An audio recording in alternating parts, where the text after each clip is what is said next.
Iber Kindanda Kishabongo, candidat à l'élection de gouverneur dans la province d'Imaniema. Vous avez porté plainte contre le candidat Ogi Moussafiri. On peut connaître en quoi consiste cette démarche. Monsieur le journaliste, nous avons mis une action en charge de Monsieur Moussafiri, candidat du PPRD à l'élection de gouverneur à la province du Maniema, pour violation volontaire et flagrante des tests réglementaires de la République démocratique du Congo. La loi régissant la matière que nous débattons ici, l'élection du gouverneur, a un calendrier bien précis pour les cas sous examen. C'est du 23 mars au 25 mars que la campagne électorale est prévue. Mais nous sommes désagréablement surpris, voir partout dans la ville de Kindu, les affiches placardées portant les noms des candidats et son colistier de M. Moussafiri, les t-shirts portés par les membres de sa campagne, les audios, les émissions dans les radios locales, parlant toujours de la propagande du candidat du PPRD. Ça, c'est en violation des tests régissant l'élection des gouverneurs. L'honorable Kindanda n'a pas voulu fermer les yeux. Il a alerté les institutions compétentes, entre autres la CENI et la justice. C'est ce qui a fait à ce que nous puissions mettre en charge de M. Moussafiri une plainte pour chercher son invalidation pour violation de certaines dispositions, entre autres les dispositions régissant l'élection du gouverneur, l'article 38, pour ne citer que ça, et 68, en parle clairement à quand peut commencer l'élection et la campagne pour l'élection du gouverneur.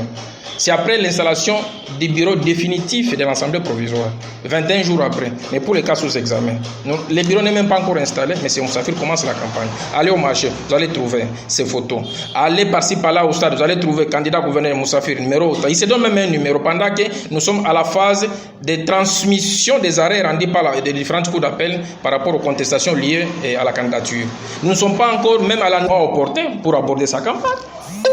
Nous voyons déjà que c'est une campagne qui sera liée au monnayage, une campagne liée à un trafic.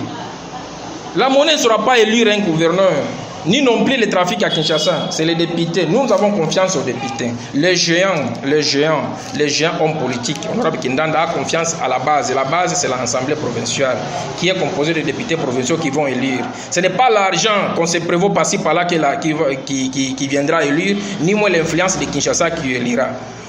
Si pas les députés provinciaux.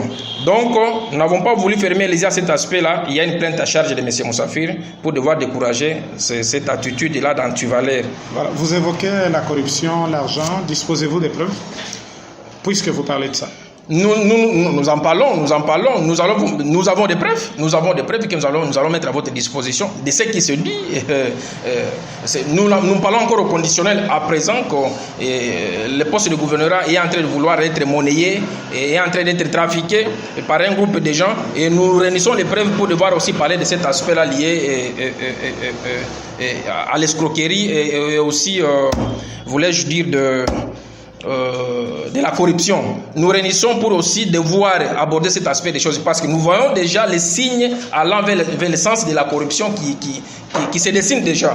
Nous réunissons les preuves pour aussi maintenir la corruption parce que tout est presque prêt pour devoir aussi maintenir la corruption en charge du candidat que je suis en train de parler. Mais nous réunissons, on se réserve pour devoir présenter une plainte à ce sens-là de la corruption parce que nous avons déjà